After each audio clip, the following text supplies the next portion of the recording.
Tote with Mountain Man and the Wiz.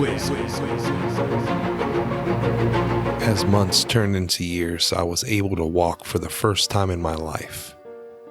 Few predators can stand before me now, as I stood nearly 12 feet tall, a titan of the forest with strength to match. I strolled carelessly through the woods, eating what I wished, when I wished, where I wished. I built my first home out of stone and fallen trees. I was king of the jungle. And I climbed my first tree. I will never forget it. Hundreds of feet up in the forest canopy, I finally reached the sunlight atop the tallest tree I could find and looked out upon my domain. Endless green as far as the eye could see in every direction. A playground which once threatened to consume me, but which was now mine to explore freely, and so I did. I began to travel more. I discovered rivers, waterfalls, groves, huge cave systems, and giant sinkholes and lakes. And so many new types of plants and animals I have never seen. Frogs and birds, cats and spiders, animals which ate plants and plants which ate animals. Over time, I took a special love of watching the tree monkeys, as they were the only other animal which seemed to express intelligence like my own. Which is why when I found a small one which had been injured, I carefully collected it and took it with me. I nursed it back to health, fed it, earned its trust, and became my little companion. There were no names back then, but no need was given. For the first time in my life, I felt genuine love for this one specific creature, my first friend. I had to take great care, as my growing never seemed to cease. By my memory and estimates, I may have been nearly 30 feet by then, and this little monkey was just barely a fly by comparison. But the joy he brought me as we traveled together, as he gathered tiny fruits for me, as he slept peacefully next to me, made me realize how lonely I had been all those decades wandering the forest all by myself. Always just watching, but never feeling like more than an observer anymore. When he finally died peacefully of old age, I was of course heartbroken. I knew it was coming. I had seen how he was slowly weakened and deteriorated. While I seemed to defy the years and continue to grow, time shifted the world around me. Landscapes slowly changed, rivers altered, animals came and went. After he died, I retreated back to more of a observable phase of my life again, mostly wandering the forest and indulging in the sights and sounds around me. I didn't know how long I spent before they found me. Other monkeys, but these ones were even more like me. They were extremely clever. They made noises at each other in rapid and consistent manners. They used tools like me, maybe even more clever than the ones I had devised. And of course, they were terrified of me. I was a giant towering over them, looming nearly as tall as the trees. I mostly left them alone, but would sometimes go and watch over them. They built strange houses out of sticks and leaves, not too dissimilar to the one that I built out of rocks before I no longer had the need for such thing.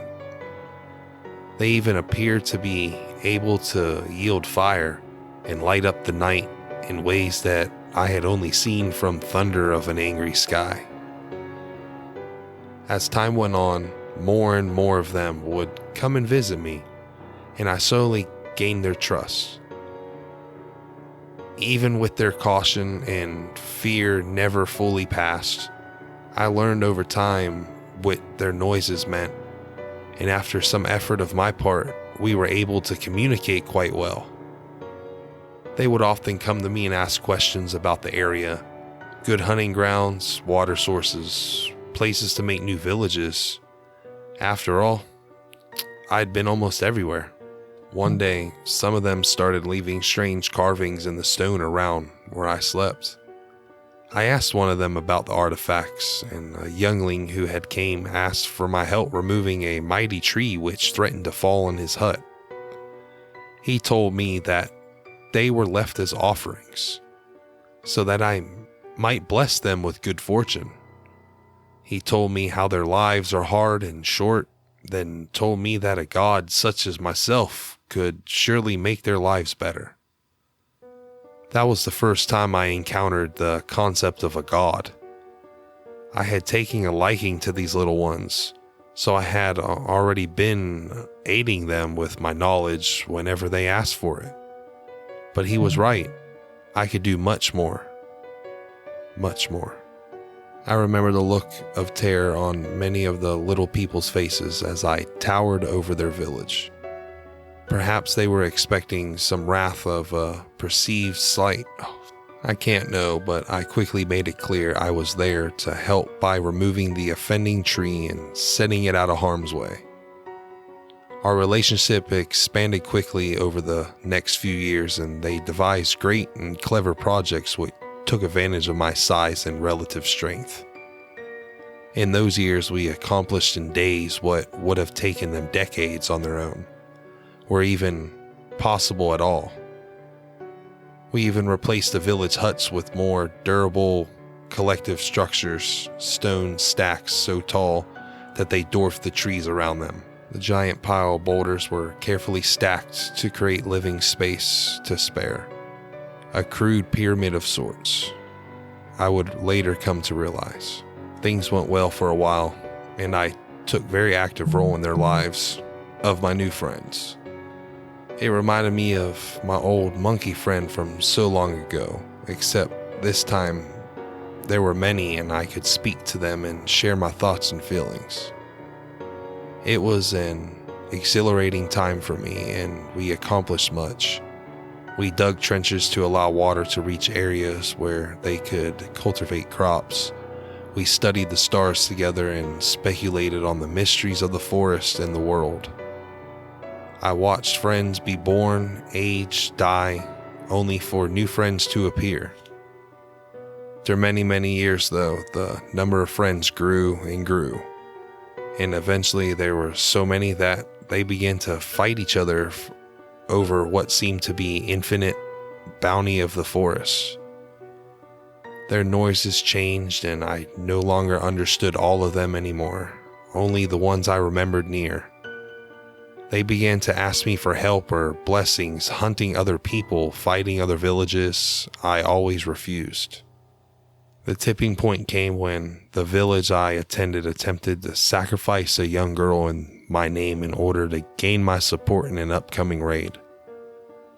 I tried to tolerate them and understand them, but their pettiness had boiled over and I was exacerbated. There were too many people, too many villages, too many conflicts, too much sadness.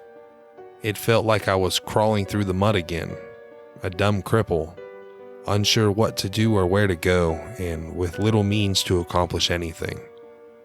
I realized the moment they placed that little girl on the altar that I had forgotten what it meant to be helpless. Hey guys, it's The Wiz from TRT Productions. We just want to let you know that we offer a new package for expos out there, and I'm going to let Mountain Man explain a little bit of that. Hey, y'all, do you have an expo? Do you have an expo that needs a live podcast? Well, hey, guess what, guys?